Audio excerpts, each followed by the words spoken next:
Brought to you by Agilus Diagnostics. Health test की बात आती है तो मैं भरोसा करता हूं India's largest diagnostics company, Agilus Diagnostics. खुद को टेस्ट करते रहो. The pension scheme.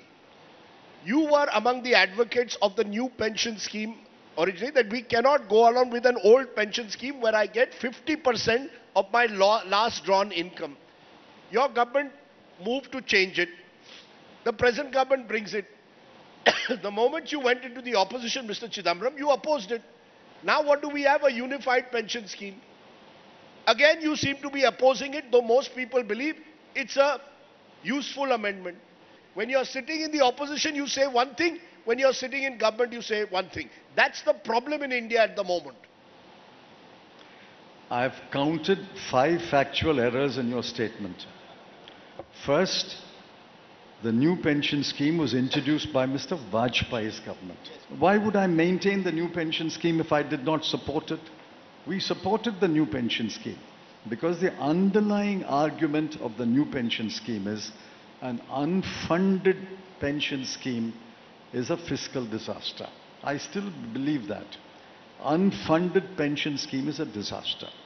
As long as you don't dilute the principle that it is a funded pension scheme, I have no objection if you are tweaking the new pension scheme. That's my position. No, that's your position. It's not your That's party. my party's position. That's a departure from what many others in your party say. But I want to understand this. Where has my party said anything contrary to what I'm saying? National Party, CWC. Where is it said? Very interesting. You're making a distinction between the National Party and the State Party. Well, sir, but state governments can follow their own policy. Okay, sir. Let's come to the next critical issue. In your Nyay Patra, you said, Congress will conduct a nationwide socio-economic caste census to enumerate the castes, subcastes and their social economic conditions. Based on the data, the party will strengthen the agenda for affirmative action. Then you went beyond that. The party guarantees it will pass a constitutional amendment to raise the 50% cap on reservation for SC, STs, OBC. Absolutely. Absolutely correct. SC, ST and OBC represent close to 80 to 85% of India. Why should reservation be capped at 50? Where you stand depends on where you sit. 2000, no, one Cliché again. 2009, you're in government. Veerappa Moily, your minister, wants to bring a caste census. Yes or no? Apparently, I don't know whether you were among those who opposed it, but I was told you were. You said you don't want a caste census. In 2011, you have a census. You have the caste enumeration, you don't make it public. In Karnataka, you carry out a caste survey, you don't make it public. And yet in this Nyay Patra, you are telling us, we want to have caste census for OBC, SC, STs. Where you stand depends on where you sit, Mr. Chidambaram. We support a caste census. When we were in government under Dr. Manmohan Singh, we conducted a socio-economic caste census. Yes. Prior to 1931, every census asked a question of caste. So asking caste in a census, in a regular decennial census or in a special census is not unusual or out of line. Asking a question about a person's caste. We had done it in 2011, the data came, but the data had to be verified and because there were some statisticians had pointed out some errors. We left office in 2014. Now, if that caste census is verified and it is credible, why did Mr. Modi not publish it for 10 years? Wait. Why didn't you publish it in 2011? I am telling you the reason. 2011 to 2014, there were errors or supposed errors pointed out in the census.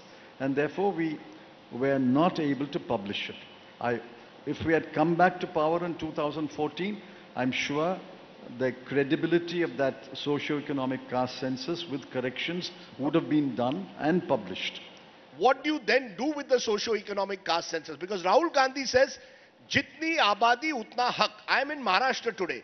Marathas are calling for reservations. There are OBCs who are saying we will not give any of our reservations to the Marathas. You say 50% cap must go. Tomorrow there will be 90% reservation then. Are you okay with that? Is Mr. P. Chidambaram a votary of India's economic liberalization, presumably of a merit-oriented society, whose party in 1984 put out a poster saying India must be driven by merit, not caste, is telling me in 2024, 40 years later, that caste will be the barometer for government action, affirmative action? This, we believe that merit is associated only with certain sections of the people who have been through the centuries privileged, having access to land, having access to jobs, having access to education, having access to wealth. And merit does not apply to the SC, ST and OBC. I reject that. When we say merit, merit must be tempered by equality, equal opportunity. After you give equal opportunity to everyone in a largely, by and large, equal society, where every man, woman is equal to the other, then you can talk about merit. Whole concept of reservation is based on the fact that there is merit. Merit is evenly distributed throughout the country. The Modi government celebrating 10 years, listing out all their achievements. And I want you now to be objective. What are the three biggest achievements, first of all? We'll come to the weakness in a moment. The three biggest achievements of the Modi government. If you were to give them credit, you're a columnist, so you can be objective. Give me three big achievements of the Modi government that you say, well done, in the last 10 years. I'll leave you an interview with Mr. Modi. From page, first word to the last word, is about his achievements. I don't have to speak about his achievements. You speak about his achievements. I represent the opposition. I will point out the deficiencies, the failures of his government. That's my job. His job is to extol his virtues and his achievements. Would you agree Your job is to judge. Would you agree that infrastructure in particular, cleaning up the banking sector and digital infrastructure are three big achievements? Because I remember on the floor of the House, you had raised questions over UPI and whether some poor farmer in a village would be able to use digital. India now has 42% of the world's digital transactions every day. That's remarkable. Are you willing to say, I got it wrong, mea culpa, Mr. Modi got digital infrastructure right? Firstly, I pointed out the shortfalls of the digital architecture which they are rolling out in certain context. The context was, the government said, the Prime Minister said, we are moving towards a cashless society. I pointed out, how can you be a cashless society? Even Germany and Europe is not a cashless society. And what happened? Have you looked at the growth rate of digital transactions? Have you also looked at the growth rate of the cash in circulation? On demonetization day, cash in circulation was about 16 or 17 lakh crore. Today, cash in circulation is 34 lakh crore. People want cash, use cash. You can't go to a cashless society. When I pointed out cashless society, the government did a somersault and said, no, no, no, we mean a less cash society. Fine, you can have less cash, but cash cannot be wished away. That is the context in which I say, don't claim that you will roll out digital architecture right throughout the country and all transactions will be digital. Now you are being hit by another idea, that digital transactions will be taxed. Now everybody's in an uproar. Do you know the kind of money which the payment system extracts from you? Every time you use a cash card, a credit card, a debit card, you do a digital transaction, somebody's making a huge amount of money. When I give you cash, nobody in between makes money. Now it's hitting people that digital is useful, digital is a great improvement, digital has made money transfers very good. Nobody is questioning that. But digital will be there, cash will also be there. Okay. Number one. Number two, remember, in digital transactions, somebody between you and me is making a profit. Okay, since you spoke about cricket, what were you, a batsman or a bowler? You said while growing up you played cricket. I was a failure as a batsman and a failure as a bowler. So I gave up cricket. But let me give you therefore a full toss at the end. Since you're saying you're not going to give the achievements of the Modi government, give me the three No, big... no, no. No, 1 minute. I don't deny what you said, that he has rolled out infrastructure. He rolled out infrastructure. There's no doubt about it. Because take roads, for example. It started in Vajpayee's Golden Quadrilateral. We vastly improved it over the next 10 years. Mr. Modi has vastly improved it over 10 years. Why?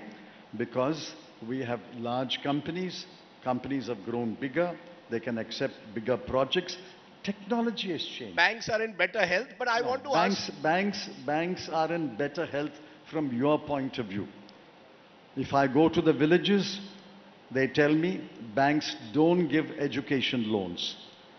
Banks don't give agricultural loans. They want us to pledge gold. And gold loans, they are disguised as gold loans, but it's really for agriculture. Okay, so Two. Therefore, the people, banks are better for you, for maybe for me, not for the poor people. Okay, our time's up, but I still want to therefore ask you very quickly. The three things that the Congress party would do, which this government has not done, the three weaknesses of the Modi, easier for you, that's why I said full toss. Three weaknesses of the Modi government and how the Congress would address it in 1 minute. Your time starts now. The three weaknesses of the Modi government is institutional capture. Okay, one. One. Which you did not do. You didn't reduce the CBI to a cage barrack. Okay. Institutions are not CBI and ED. Institutions are the various, for example, the environmental committees are 60% to 70% vacant. Okay. Environmental Protection Committee, institutional capture, institutional neglect is number one. Which you would change, right? Number two, there is infrastructure is being built, no doubt about it, but it's not infrastructure for the poor. It's infrastructure biased towards the rich. For example, do you know that the number of unreserved compartments, second-class compartments, second-class sleeper berths have been drastically cut to roll out Vande Bharat and the other fancy trains. And the fare has been hiked by 30% to 40%. The infrastructure must bias towards the infrastructure required for the poor. You build your national highways where you can drive your Mercedes-Benz, but also build the rural road to the village. Make sure that the water supply to the village. Third and final. Number two. Number three, this misuse of investigating agency, which is holding back our economic growth. I have spoken to hundreds. I was on a flight yesterday. One flight, I met a couple of industrialists, one flight. Everybody has a fear. Everybody has a fear that somebody will knock on his door in the midnight. Small businessmen to big businessmen, which is holding back economic. See, trade, MSMEs, particularly trade, in the MSMEs, export, import, all that depends. If you are left free, yes, he may make mistakes. He may break the law here and there. Punish him. Okay. Do you know that GST authorities are beginning to arrest people? Now, have you heard of sales tax and excise? In all my career as a lawyer, I've heard of an isolated case here, an isolated case there for an excise violation or a sales tax violation. Somebody was arrested, he was let out on bail. Today, GST guy threatens you, arrest or pay. Pay or arrest. Now, if GST is going to become another ED, another SFIO, another CBI, another the Narcotics Bureau, they won't tell you. Talk to them separately. Okay, you're saying fear is in the air. Fear is in the air. We banished some of it. We prevented spreading by this election result, and I congratulate the people of India for cutting down Mr. Modi to size. I wish they had cut him down by another 40 seats. He would not be in power.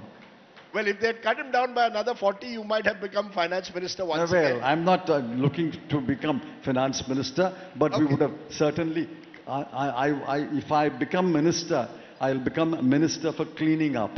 2 years it will take to clean up all the monstrosities that they have done to various parts of Indian government. Okay. Mr. P. Chidambaram was speaking very plainly. I hope that the ED doesn't knock on your door tomorrow morning. With that hope, I leave you here. Ladies and gentlemen, P. Chidambaram on the Congress manifesto and what he believes is right and wrong with the Modi government. Thank you so much, sir, for joining us. Thank you.